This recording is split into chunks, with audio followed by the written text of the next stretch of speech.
Dela writes, my MVVs, welcome.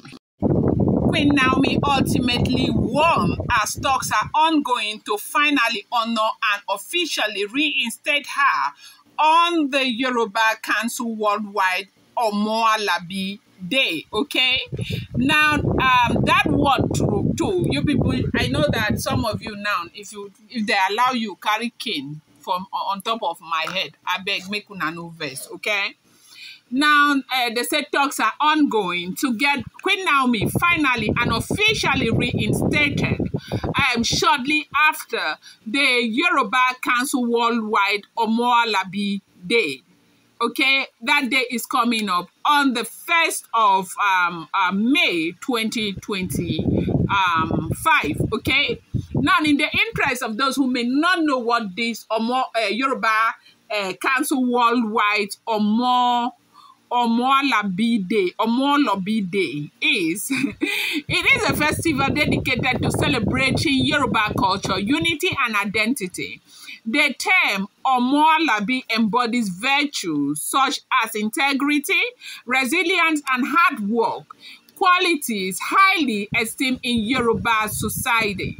The upcoming 7th World Omoluabi Day Festival theme Isokan Omoluabi is scheduled for Thursday, May 1st, 2025 at the MKO Abiola Cultural Center in Kotu, Abeokuta, Ogun State. This event will feature discussions on topics like, regionalism, peace building, and national development with esteemed Yoruba leaders. Okay?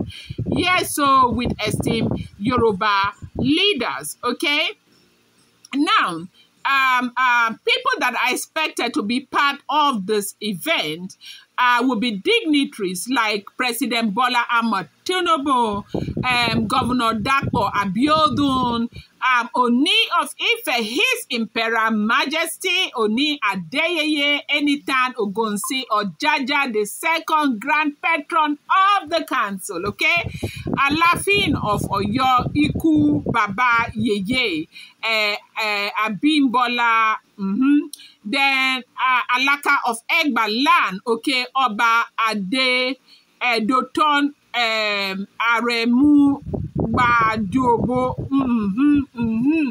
Sorry, please. Okay, let me end it at Oba Adedoton Aremu. Okay, then another person that is supposed to be there is Olu War of Kuta Kingdom. Okay, Oba Adekunle Makama. Okay, now Honorable Shina Pella, Inspector General of Police. Okay, the festival will feature discussion on regionalism. I talked about that before. In the light and lead up to the main event, a special prayer section will be held in April in Ile-Ife, hosted by the Oni of Ife to seek divine blessing for the festival success.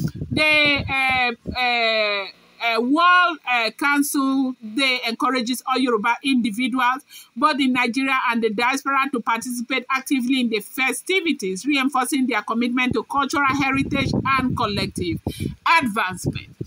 So right now, as we are hearing what is going on, Iyanifa is going to be here by the grace of God Almighty to the 4th of May 2025, because this Yoruba Omoluabi Day is the 1st of May 2025.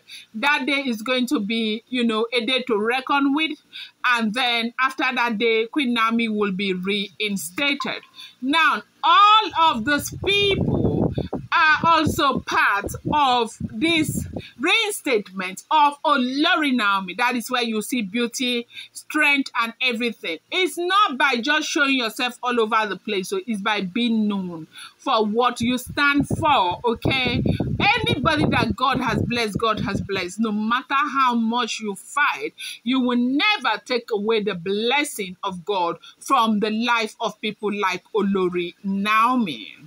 Now, going back to, what the Yoruba elites have said about Queen Naomi. The question a lot of people are asking right now is, why is Olori Naomi so important, okay, to the journey of kingship with Oba Adeyeye Ogunsi, okay? Now, Queen Naomi, holds a unique place in the spiritual and cultural consciousness of the Yoruba people. Her story transcends mere royalty. It touches on prophecy, okay, divine calling, power struggle, and the restoration of cosmic balance in the sacred land of Ile-Ife. Are you guys hearing what is going on? They sat down, they analyzed this, okay? Queen Naomi as a symbol of divine ordination. Divine ordination, okay? In Yoruba cosmetology, kingship is not just political, it is deeply spiritual. The Ooni of Ife is regarded as a divine ruler, a direct descendant of Oduduwa, the progenitor of the Yoruba race, okay? Now, Queen Naomi was not an ordinary Olori queen. She was a prophetess, okay? Her emergence as Oni's wife was seen as the fulfillment of a divine prophecy, a woman of great spiritual power who would usher in a new era of balance and renewal in the palace, okay? Her name, Naomi, Shilo Kunola, translates to the door of wealth and peace, has opened, further aligning with the Yoruba belief in predestined rules in life, okay? Her position was significant because she was not just a wife, she represented a Yomo divine faith in the royal lineage. Are you guys hearing? You know, I told you something before. When you see bloggers, Della writes, you guys are very intelligent people. I go through the comment. I know that I have very, very intelligent people here, okay? Now, there are bloggers and there are bloggers. There are bloggers who want to tell you what is going on, and there are bloggers who will cook stories for you. I know you know the difference right now, okay? Now, let's go back to what is wrong. Number two, the Yoruba elite. They say the spiritual and mystical role of the Yeye Oluwa, senior queen, that is Queen Naomi. They are not talking about another person. They called her Yeye Oluwa again yesterday. For the first time since ever. God is working and we will see it at the end of everything. Now, the Yeye Oluwa title, which Queen Naomi holds, is not just a title, prestige, but of spiritual duty. The first wife of the Oni is traditionally seen as the mother of the kingdom, the custodian of moral and spiritual order. In Ifa divination, it is said that when the king marries a woman of divine calling, his reign becomes more stable and his enemies are powerless, okay? That is Queen Naomi. When Naomi's background as a prophetess and spiritual leader made, her more than just an Olori. She was seen as the eye of the gods within the palace. You see what these people have been fighting Naomi over. Now, her presence in the palace signified that the Oni was fulfilling not just his role as a king, but as an intermediary between the people and the gods. Okay? Now, number three. Her betrayal and departure, a disruption of cosmic order. Now, they are calling the reasons why Naomi must return back to the palace. Queen Naomi's exit from the palace in 2021 was not just a royal scandal. It was seen by many as a spiritual event that shook the very foundation of Ile-Ife. According to Yoruba belief, when a queen of divine calling is cast out or removed unjustly, it creates instability in the land. Are you people hearing? Let's go. The sudden influx of multiple Oloris after her departure was seen as an act of desperation rather than destiny. Many believe that the gods had rejected this new order, leading to chaos and division within the palace. Bikonu, is this not God? If it is not God, tell me what it is again. Her return. If it happens, would be seen as the gods restoring balance, a fulfillment of prophecy that the true queen cannot be replaced.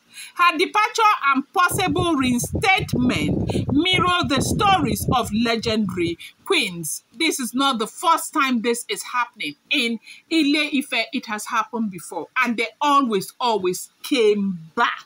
They always return. The prophecy and the return of balance. There have been whispered among Yoruba traditionalists that Queen Naomi's departure was a test of destiny, and that the sacred drum of Ile-Ife, Gudu Gudu, it is called Gudu Gudu or Gundu Gundu, may call her back when the time is right. Okay, I told you people about this sacred drum, okay, so that we will begin to learn our culture. I am fascinated about the Yoruba culture, but the deeper we get with this Queen Naomi story, the more interesting it is becoming, okay?